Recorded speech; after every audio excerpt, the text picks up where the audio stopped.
वेदसार शिवस्तव पशूनां पतिं पापनाशं परेशं गजेन्द्रस्य कृत्तिं वसानं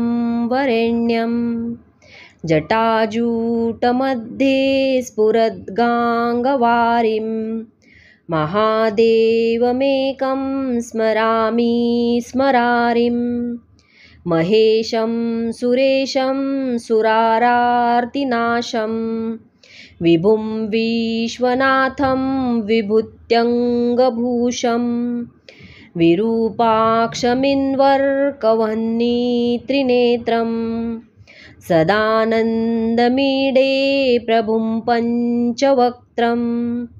गिरीशं गणेशं गले नीलवर्णं गवेन्द्राधिरूढं गुणातीतरूपं भवं भास्वरं भस्मनाभूषिताङ्गं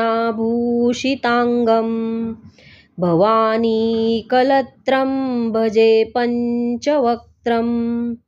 शिवाकान्तशम्भो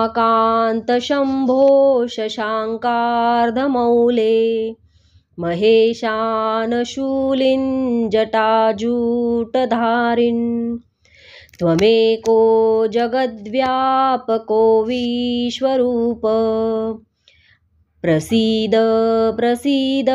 प्रभो पूर्णरूप परात्मानमेकं जगद्बीजमाद्यं निरीहं निराकारमोङ्कारवेद्यं यतो जायते पाल्यते येन विश्वं तमीशं भजे लीयते यत्र विश्वं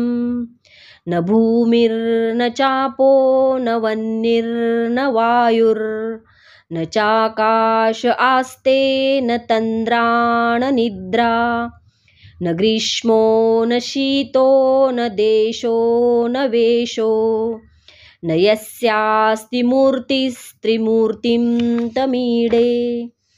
अजं शाश्वतं कारणं कारणानां शिवं केवलं भासकं भासकानां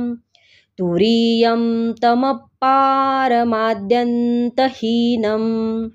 प्रपद्ये परं पावनं द्वैतहीनं नमस्ते नमस्ते विभो विश्वमूर्ते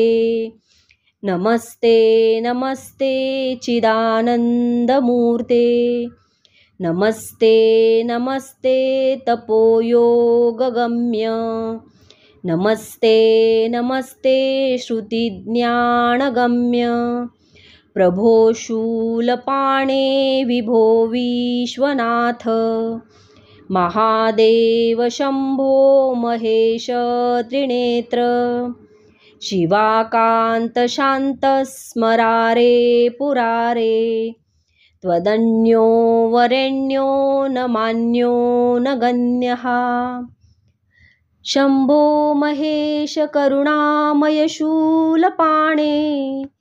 गौरीपते पशुपते पशुपाशनाशिन्